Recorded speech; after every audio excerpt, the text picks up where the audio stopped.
I would also say that while there is tremendous interest and investment, there isn't often sufficient education, primarily because I think the market is bombarded with so many different things out there that sometimes it's difficult for stakeholders to sit there and focus and say, look, here's how we want to create our strategy. Yeah, And there's a they're lot of taking noise, their right? ownership. Yeah, exactly. So for them to take ownership of their own strategies and to decide what they want to do takes a little Mm. bit of time. And I think we're seeing what sort of almost was true at the very beginning of the very first dot-com boom, where this big new interesting thing called the internet was out there, or this big new interesting thing called mobile was out there.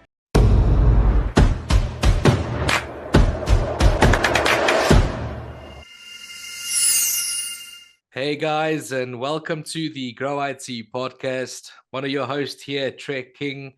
And today we are very excited to have our guest, Mr. Vasant Ram from Daric.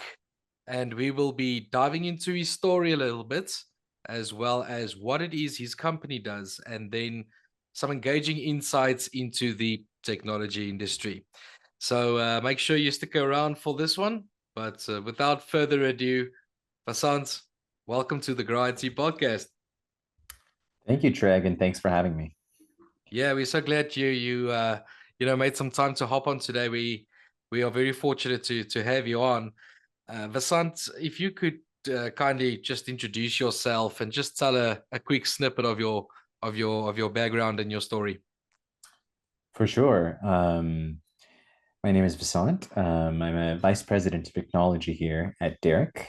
We are a provider of financial transaction monitoring, anti-fraud, and anti-financial crime monitoring software to banks, to public sector institutions, and to corporates, basically anyone who's looking to assure the integrity of payments, of transactions, of people that they're doing business with at a financial level, and using AI to do that. This is, of course, a job that is pretty exciting from a technology standpoint because Yeah. there's many different types of data you can look at. And I come into this from a sort of more technical background, certainly from an engineering perspective, from a technology development perspective. Prior to this, I used to work at a number of Silicon Valley tech companies, including companies like Palantir Technologies and LinkedIn. So certainly approaching these problems from a very focused and user-centric way is the heart of what we do. And it's been a privilege to be on this journey so far. So thanks again for asking me about my journey, and happy to share more. Tell me, Vasant, how did you get into this business sector? You know what was it like that? What was that spark that got you interested and made you so passionate passionate about what you're doing? That's a great question. And it's often difficult to answer, although I feel like the answer is always a composite of many things. It's Yep. not just one sort of driver. In the first, I think I wanted to make an impact in a serious space. And while I don't mean to suggest that other spaces aren't serious, of course, Yeah. what I wanted to do was to look at a place where the impact of what we would be doing touched pretty much everyone and everything around us. And money Mm. touches everything.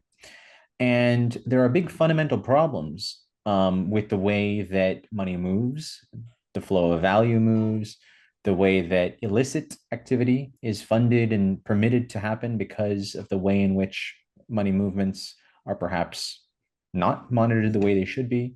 So there's a huge challenge, and assuring the integrity of the financial system and assuring the integrity of something that we touch and that touches us reciprocally, even if we're not always aware of it, was very fundamental and very moving to me. And when you couple that sort of big existential problem, right, where we're almost talking about something that affects everyone in every part of their lives, and bring that together with, okay, where can I make a solution with Yeah. technology? Because, of course, there are some big problems that we can't touch with technology that perhaps we can do less with technology to address. But as a technologist, I felt that together with my team, this was an area where we could make tremendous impact and could achieve those tangible results and show those to those who were responsible, whether it be from a reporting perspective, a compliance perspective, a customer protection perspective, Mm. or a human interest perspective, that we could do something quickly to show how a different approach might work better. So it is sort of bringing the big fundamental problem and the fitment of the problem to a technology-based solution that drove that interest. So when you narrow down and think about all the things you could be doing, where do you want to work? What is your sort of purpose? Where do you Yeah. want to achieve what you want to achieve? You sort of come to it.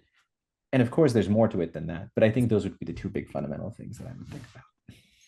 I actually like what you just said. Mentioning a purpose. Mhm. It's always great for me to have a conversation with people that's already that's found that purpose. Because I'm sure you will agree.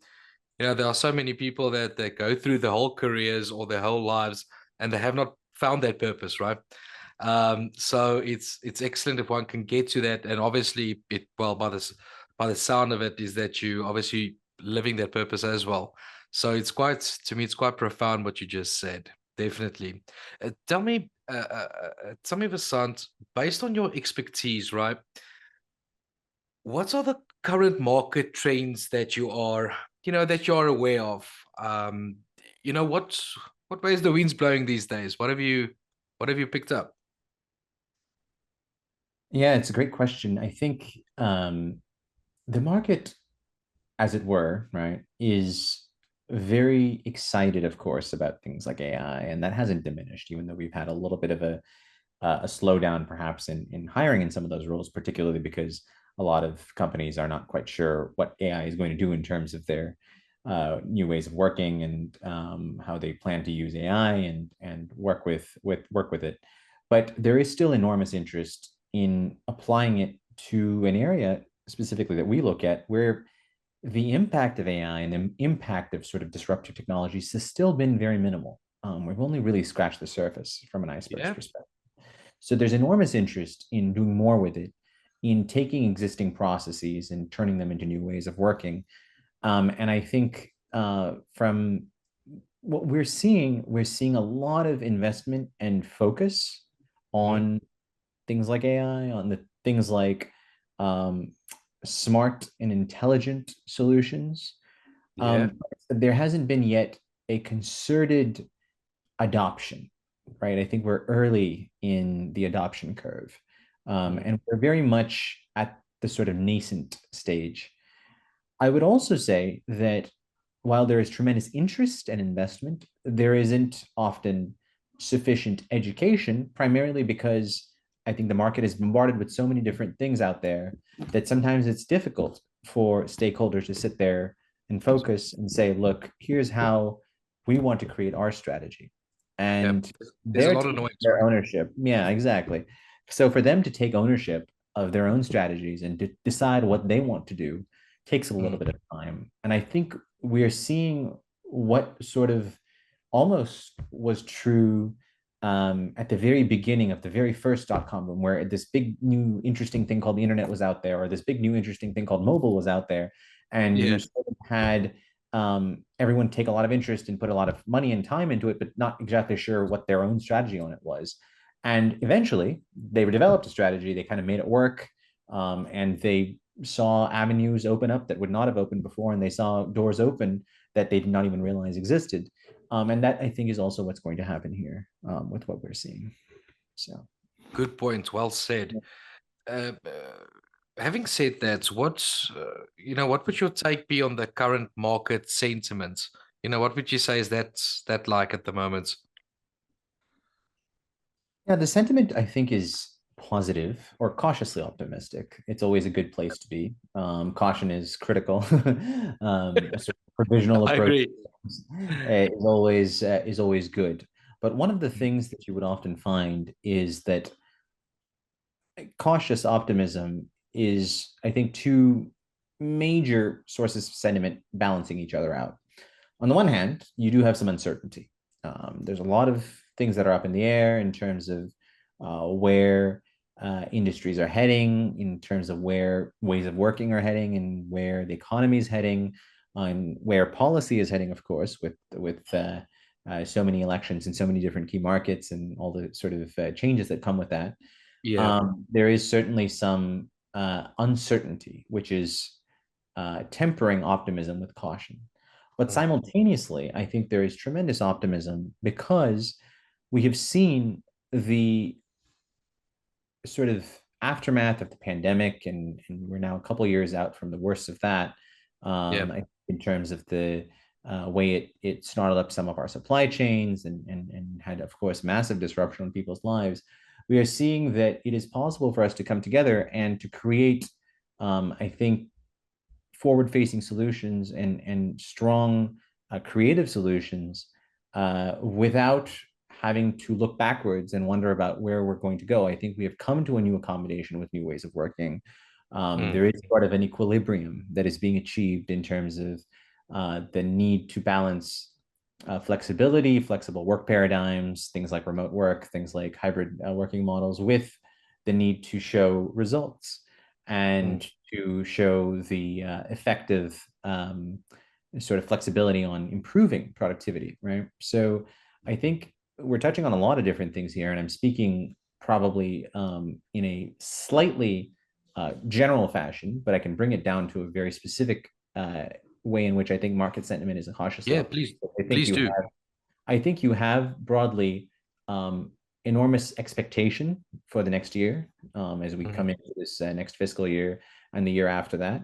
Now Mm. that I think a lot of the sources of uncertainty are gradually starting to resolve themselves, I think you're also having, I think, a general sentiment that the worst of the uncertainty from everything that has sort of come up in terms of events that are adjusting the market's perceptions of itself Yeah. have already sort of happened. And so we're learning, I think, that the market is able to be much more resilient and is much less responsive to shocks than Mm-hmm. we, in fact, imagine. And I think we're seeing a new era of disruption emerge where, particularly with AI, which is, of course, one of the areas that I focus in, Mm. you're moving from just having this sort of thing that you need to think about and have a strategy for, to understanding what is now the art of the possible, how to expand it, and how best to make that strategy work for your own individual use case. I think we're entering that new level of maturity,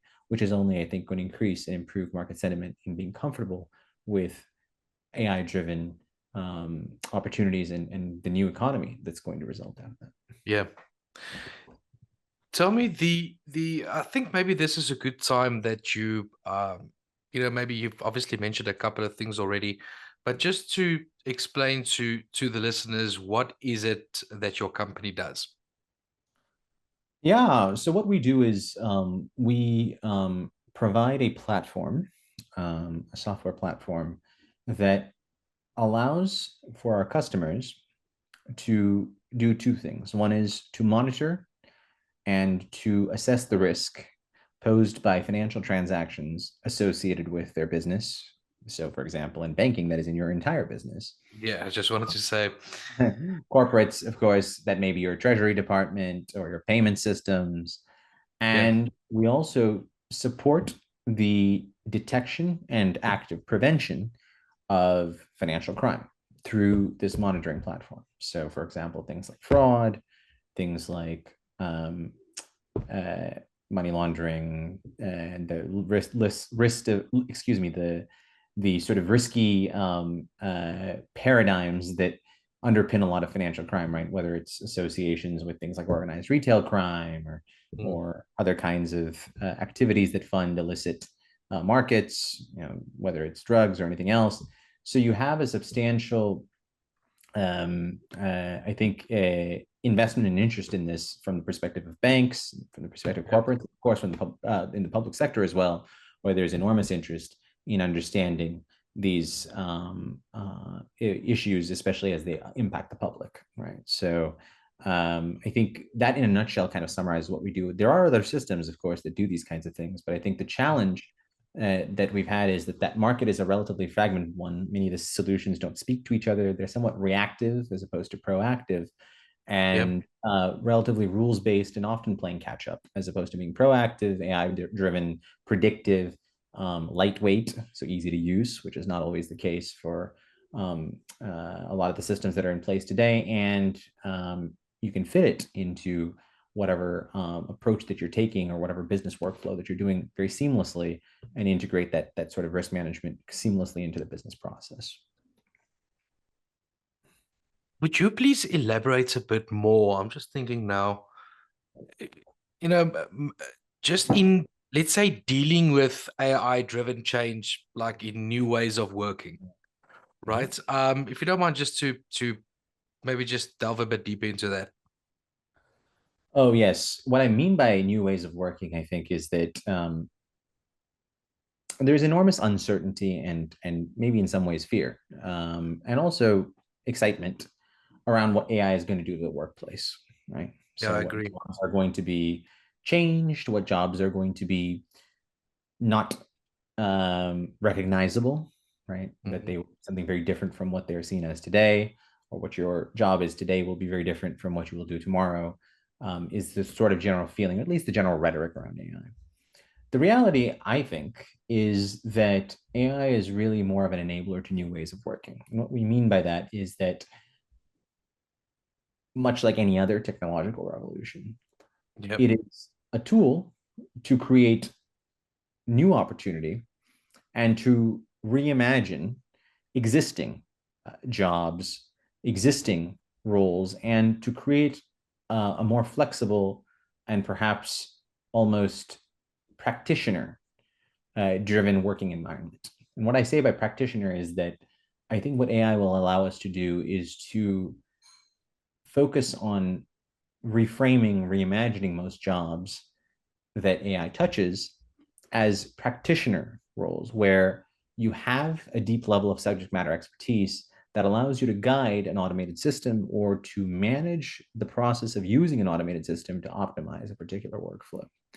And that is a very different skill. It's a different way of doing things, and it's an approach that very much more relies on this sort of thought process, the sort of strategic optimization, and the sort of intuition, and of course Right. human Yeah. relations aspect of things that humans are very good at, Mm. while leaving the things that AI is probably better at, such as the sort of tasks that the AI does better than humans, to the AI solution itself. So there is a reimagining of most roles where those skills that I just mentioned, I think, will be more greatly emphasized. And as a result, the entire profile of your day to day, your 9 to 5, and even if you do have a 9 to 5 in the future, will change because of these new ways of working. And I think it is also important not to be passive about defining those new ways of working. It is incumbent upon industry leaders, upon those who are leading adoption or thinking about adoption of AI solutions and new ways of working, to actively lay out strategies to reframe those roles and to let the reframing of those roles actively drive movement towards new ways of working, not waiting for AI to achieve some level of adoption before they do that, but actively, proactively seeking to adjust to that new paradigm and potentially even embrace it ahead of the curve, right? Yeah. Not to simply just let it passively wash over you, but rather to actively shape its flow. It's Mhm. flow. Mhm. That's very interesting. That's quite profound. Thank you. Thank you for that. The if we can maybe, I would like your opinion, maybe just looking at leadership and founders of companies from a holistic point of view. Uh Vasan, in your opinion, what type of mindset, right, would you say is needed to be a successful, may it be leader, founder of a company? I think there are many answers that many would give to this, Yeah, and I know it's a they're loaded all good question, ones. right? Yeah, there's a lot of good ones, right? I think there's a lot of good ones, and I'm only Yeah, speaking from my own opinion here, so you can yeah. take this with that caveat. But Mm, I think imaginative thinking, almost